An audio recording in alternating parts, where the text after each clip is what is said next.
Hello, I'm Ben, this is the Adidas Adizero Evo SL. But is it any good?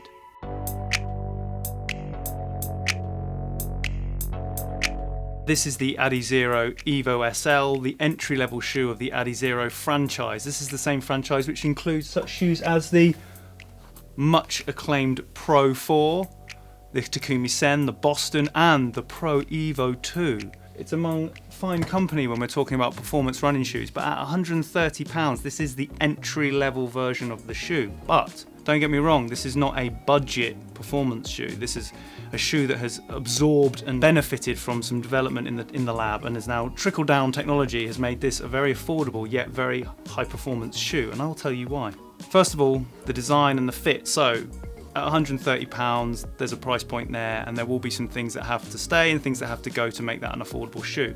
Thankfully, the thing that has stayed is the Light Strike Pro foam that you find in the base of the shoe, in the sole of the shoe.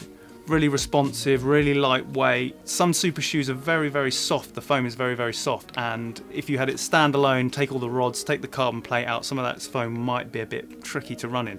Light Strike Pro characteristics though are good when they're on their own, and so this shoe provides a really quick, nimble feel.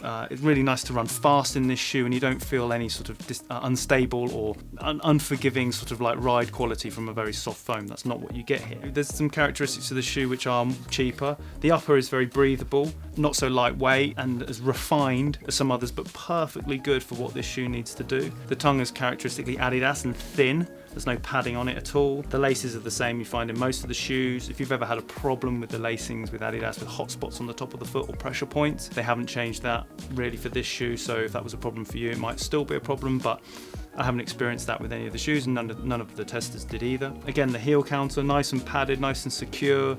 This shoe is really focused on slightly faster training work, tempo, intervals, 5K, 10K sort of work. So you need a secure fit, you want the shoe to feel stable and robust, and the heel counter and the lacing and everything, and the robustness of the upper, the thickness of it does make this shoe feel like that, and it makes it more secure, more comfort on the foot, better performance, etc, etc. This shoe in an 8.5 is 244-ish grams. It has a stack height of 39mm at the heel and 32 at the forefoot, making it a 7mm drop.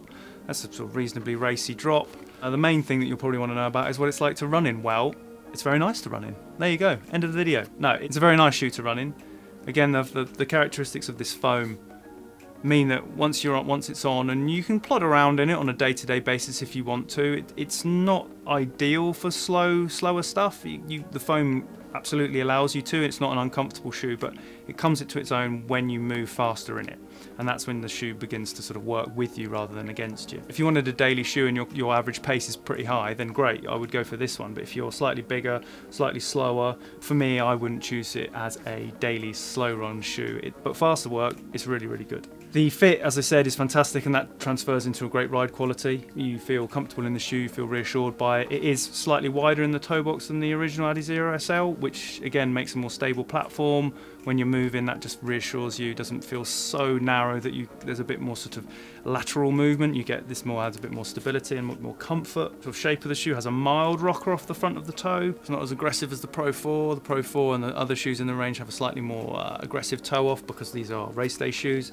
These shoes don't quite have that, which allows them to be slightly more usable, but they certainly do have a noticeable drive to them, which is great for when you are putting on the gas. We've listed off a fair amount of pros with the shoe. There isn't much to nitpick on it. It's quite a straightforward shoe that performs well, but there are two things really that need to be mentioned when we talk about the shoe. Firstly, the sizing.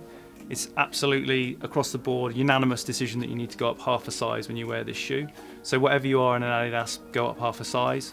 For some reason that's the same with this shoe, and with the Pro 4 we found that the new mould or the new last that they're using is perhaps a little bit smaller, so half a size up is advised. The other thing, which was the major thing that testers fed back on, was grip, which is quite surprising because Continental rubber have always been the main rubber supplier for Adidas, and there's never been much of a problem, and I don't think the issue is really with the rubber but more the layout of the bottom of the shoe, and I'll tell you why. This is the Pro 3 shoe, and as you can see it's quite similar in the base of the Evo SL. You've got this similar strip back Continental rubber, patches of it across the shoe, very little bits of exposed foam, and where the foam is exposed it's being cut away so that it doesn't really come into contact with the ground so much. Grip with these shoes, wet, dry, pretty great.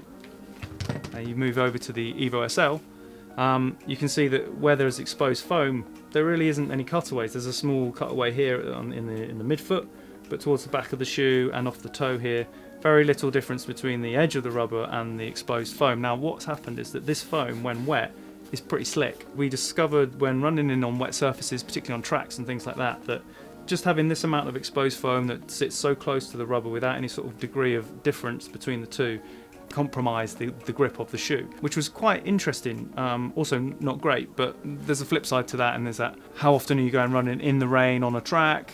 You know, what you're running, if you are running a lot in the rain, then maybe this shoe might not be the one for you. But it is worth mentioning that there is we found on a few occasions in the wet there to be some compromised grip, just maybe because of the layout of the rubber and the foam on the base of the shoe. In summary, what do I think? Well, it was a unanimous decision that this is a great shoe from all of our testers, and the reasons are great price point. £130 for this kind of shoe is very, very good. In this day and age of running and running tech, it's not often that you get a shoe with some very nice components from better shoes and in a neat little bundle of a package that this is. The fit's great, comfortable, cushioned, responsive, lively, all the things you want from a shoe when you want to go a little bit faster. The cons, the sizing might be a bit off, and the grip. And those are the two things that might, for anyone particularly prone to odd shoe sizes and loves running in the wet, then perhaps this shoe isn't for them. But this is a great shoe at a great price point and is well worth considering.